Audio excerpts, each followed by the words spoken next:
Good day from the last day of Heli-Expo. My name is Ken Cerny, and this is the Icarus Tales, Stories of Surviving Our Egos. If you know anything about the story of Icarus, he, uh, he and his father were captured, and his father, being an inventor, decided to get themselves off the island of Crete by creating a set of wings for each of them out of leaves, or excuse me, out of feathers and wax. And he warned his son to not fly too high and get too close to the sun because of the wax. Well, guess what a young pilot does? Ego gets the better of them, and here's our first victim to their ego and aviation. Um, he got too close to the sun, the wax wings melted, and he fell to his death. So we're obviously here because we've been able to survive some of those stupid things we've done in our lives as pilots. And today I'm here with Brett Reeder. He's the new president of the National EMS Pilots Association. Like I said, we're here on the last day of Heli-Expo, and I'm going to let Brett kind of fill in the blanks of what else he does, because I think you're flying. You said you're flying tomorrow. You got to get back to work tomorrow, right? Yep. So I work with Intermountain Life Flight out of northern Utah, and I've been flying air medical with different companies through my career for about 9 years. Okay. And fly the Gusta 109 right now in the mountains. It's a great place to fly. So, and then last fall I took over as the National EMS Pilot Association president, and a great organization to talk about advocating for pilots and to work on initiatives to make a difference in the industry. Okay. Yeah, I mean that's kind of what we're here for. We're here to kind of learn from each other. I know you've been busy just meeting with all kinds of people, trying to get the NEMSPA folks, the National EMS Pilots Association, working with some of the other folks to kind of make things safer. So appreciate you doing that. The idea of this again is to tell a story. Sometimes embarrassing stories, sometimes little funny stories. When you found yourself, and I like to talk about personalities too. So how your personality may have gotten you into this. We'll talk about that towards the end, but I just want you to tell a story that somebody may be able to learn from and hopefully not do the same thing at some time in the future. Sure. Well, I think I've always been a go-getter. I've always tried to be a leader, try to get involved, and take situations that maybe not going very well and improve them. Solve problems. I try to be a problem solver. My wife always tells me, "Don't solve my problems." Okay, I've been there too. So, one of the stories that I have, I'm always an adventurer. I love dirt biking. I ski. Okay. I'm on the ski patrol back in our little community. I ride snow bikes. I ride dirt bikes. I've been skydiving. So I'm always an adventurer. Love the risk. Love the excitement, and I think my draw of getting into air medical has I've increased that, or I've allowed that to help me get into air medical, Okay. For good and bad. For good, that I love to go out and find ways to make things happen. I like to if I don't just tell my dispatch when I get a call, "Oh no, I can't make it to this patient." I always try to think of alternates. Like, well, Yep. I can make it halfway. I can maybe land on this highway and wait for the ambulance to get here, or maybe I'll go around the mountain the opposite direction. And sometimes that can put yourself in a situation where you're trying to push too hard and trying to overthink stuff, and maybe it would have been better to not waste the patient's time and just say, okay, let's just get him come by ambulance, or it's just that fine line of pushing too much. We do the same thing. I know all the little places are good places to intercept. When lake effect snows for us up there in northern Wisconsin, that was a big problem. So. Yeah. So one particular experience that I had where I think I pushed it too far was I was over in the California area flying in a twin engine helicopter, and I was late at night. It was dark. It was a overcast or a low moonlight, so it was really dark. And we got launched to go land on a freeway. I was like, freeway landings are always exciting, and there's a lot of commotion going on, lots of lights. As we get approached to the scene, we could see multiple different locations of ambulances and fire personnel that was sitting there on the scene. And I thought, okay, this is where they want us to land. That'll be fine. And then I saw 2 sets of high tension power lines going across the highway, and I thought, okay, I've seen those. I acknowledged them. We know they're there. And then we started talking. We got overhead and started circling, doing our orbit, checking out our place to land. And the personnel on the ground said, "We want you to land here in between those 2 high tension power lines." And they were way close together, but they were close enough that I should have had the hair sticking up on the back of my head and got well far away from them.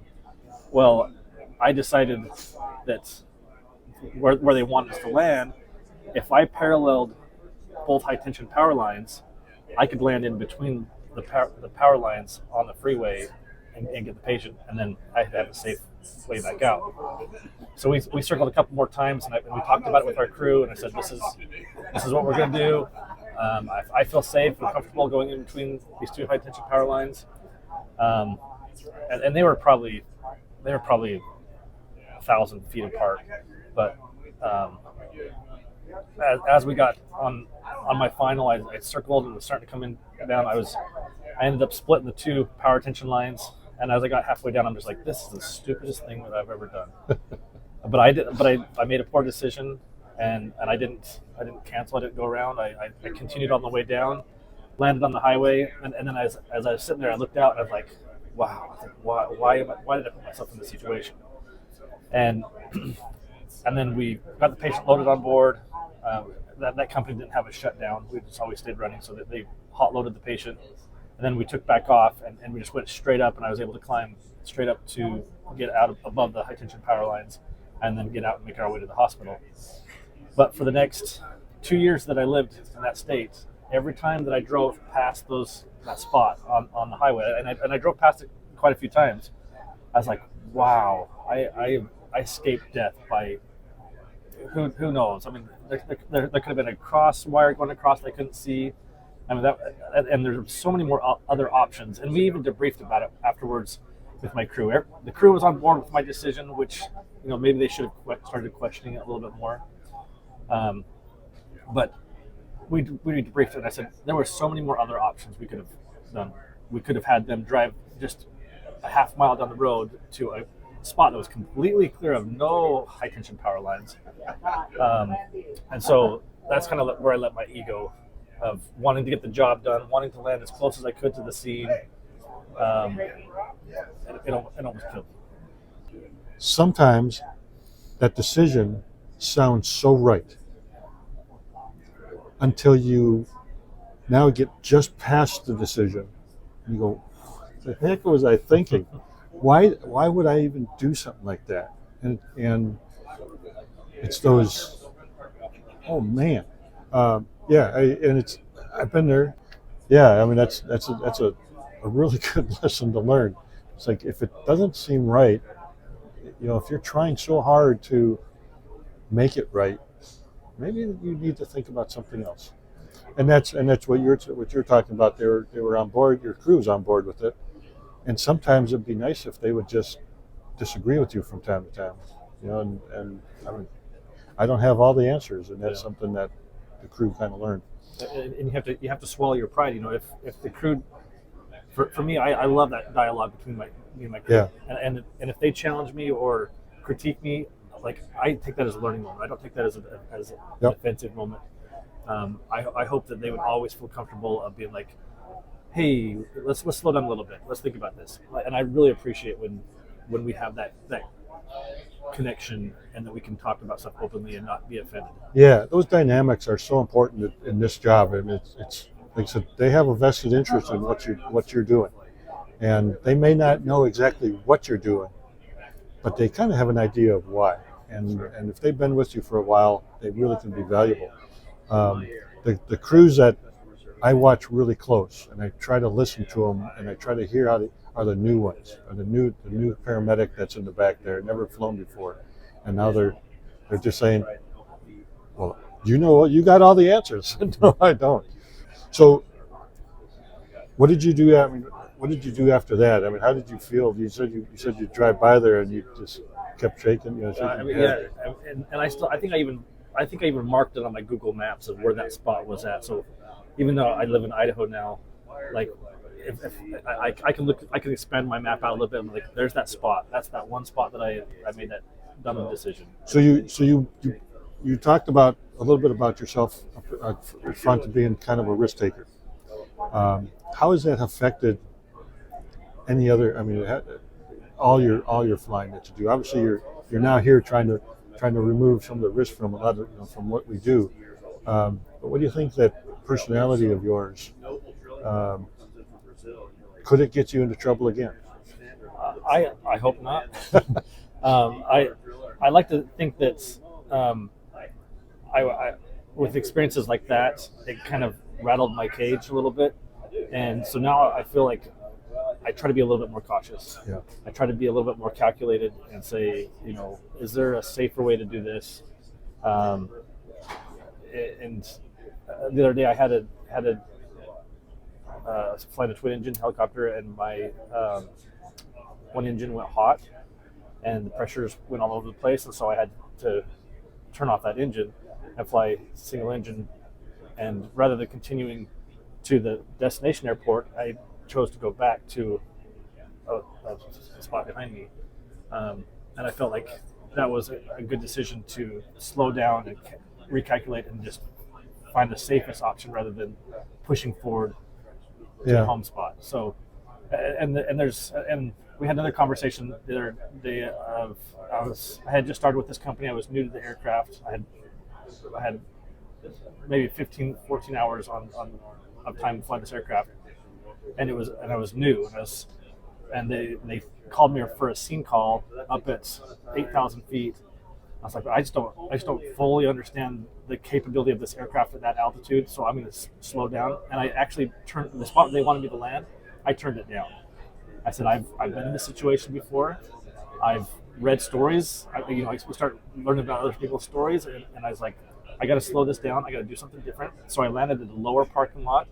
We unloaded some weight, got a crew member out, and then I was able to go up and perform a landing that at an altitude that I knew I had performance Yeah. to do, because I knew that I was lighter on weight. Yeah, that's what this is about. This is about helping people understand that they're not alone. We everybody here has stories just like this of something that we've done stupid, something that we wish we could take back, but we can't. So sharing them hopefully helps people learn. We'll add this a little bit when we get to your assessment. We take a look at what your risk type is, and we'll see how that actually affects some of the things that you do. And one of the things that I discovered with mine is that my risk type may be more risky than what I actually do, and that's because I've learned. The more things that you can learn, that changes a lot of how you do things, and that's really a positive thing.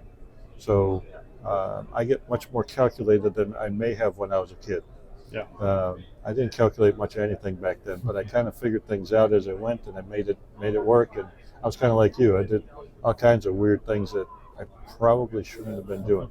Thank you, Brett, for participating in this and sharing your tale. And hopefully people learn from this. And Appreciate it.